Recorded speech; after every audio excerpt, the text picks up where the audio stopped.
नमस्कार, मैं डॉक्टर अमित भारद्वाज आप सभी का भारत मौसम विज्ञान विभाग की दैनिक मौसम चर्चा में स्वागत करता हूं।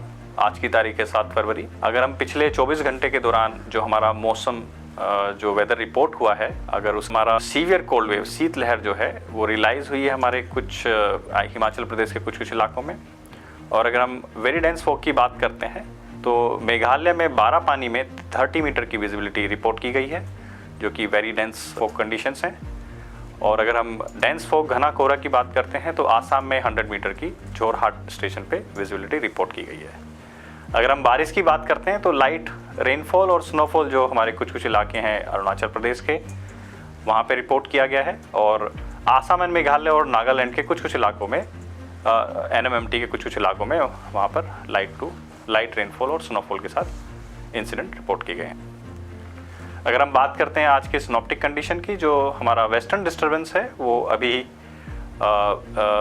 हमारे लोअर ट्रोपोस्फेयर में देखा गया है, जो 3.1 किलोमीटर अबव मीन सी लेवल पर है। और उसकी जो लोकेशन है वो 55 degree east and 30 degree north पे ये एक हमारा वेस्टर्न डिस्टर्बेंस है।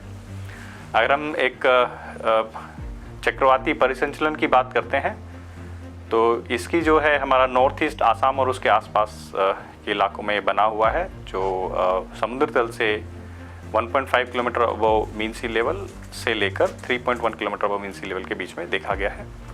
और हमारा एक सब ट्रॉपिकल वेस्टर्ली जेट है जिसका कोर अभी नॉर्थ ईस्ट इंडिया में एग्जिस्ट करता है, जिसमें विंड स्पीड जो है 140 नॉट्स की स्पीड बताई गई है एट 12.6 किलोमीटर पे। तो ये आज के हमारे सिनॉप्टिक सिस्टम थे। अगर हम आज की बात करते हैं आज के हाइलाइट्स की, तो जो हमारा वेस्टर्न डिस्टर्बेंस है उसके द्वारा जो है लाइट टू मॉडरेट रेनफॉल होने की संभावना हमने बताई है वेस्टर्न हिमालयन रीजन्स पे 8 से 12 फरवरी तक। तो अगर हम आज के टेम्परेचर फोरकास्ट की बात करते हैं तो जो हमारा उत्तर पश्चिम भारत है उसमें अगले 3 दिन के दौरान न्यूनतम टेम्परेचर में 2 से 3 डिग्री सेल्सियस की क्रमिक वृद्धि होने की संभावना हमने बताई है, और उसके बाद इसमें कोई महत्वपूर्ण बदलाव होने की संभावना नहीं है। मध्य भारत की बात करें तो अगले 2 दिन के दौरान न्यूनतम टेम्परेचर में 2 से 3 डिग्री सेल्सियस की क्रमिक गिरावट होने की संभावना हमने बताई है, और इसके बाद 3 दिन के दौरान 2 से 4 डिग्री सेल्सियस की क्रमिक वृद्धि होने की भी हमने संभावना बताई है।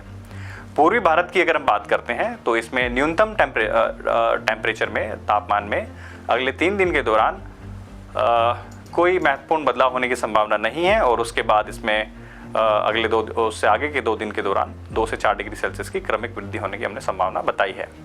महाराष्ट्र की बात करते हैं तो महाराष्ट्र में अगले 4 दिन के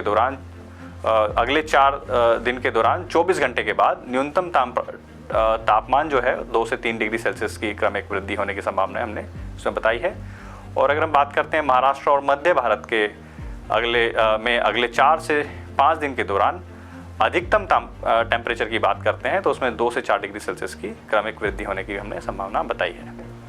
अगर हम मल्टी हजार्ड वार्निंग मैप्स अगर आप दिखाते हैं, यहाँ पे आप देख सकते हैं जो हमारा 7 फरवरी के दिन हमने जो वार्निंग बताई है वो हमारी जो शीत लहर है वहाँ हिमाचल प्रदेश में आज के दिन होने की संभावना है। डेंस फॉग जो है उड़ीसा में आज के दिन और कल होने की संभावना है। और थंडरस्टॉर्म और लाइटनिंग की बात करें तो आसाम एंड मेघालय और अरुणाचल के कुछ इलाकों में थंडरस्टॉर्म लाइटनिंग होने की आज के दिन संभावना हमने बताई है। डे 3 की बात करें 9 फरवरी की, तो वहाँ पे हमने कोई वार्निंग इशू नहीं की है। हमारा 10 फरवरी और 11 फरवरी को हमारा थंडरस्टॉर्म एंड लाइटनिंग जो हो सकती है वो आसाम एंड मेघालय और अरुणाचल प्रदेश के कुछ इलाकों में होने की हमने संभावना बताई है। और बाकी के बचे दिन 12 फरवरी और 13 फरवरी को कोई हमने वार्निंग नहीं इशू किया है। तो आज के लिए बस इतना ही। आप अपडेटेड जानकारी हमारी वेरियस सोशल मीडिया प्लेटफॉर्म से ले सकते हैं, और डिटेल बुलेटिन इन्फॉर्मेशन हमारी मौसम की वेबसाइट से प्राप्त कर सकते हैं। तो आज के लिए बस इतना ही। नमस्कार, धन्यवाद।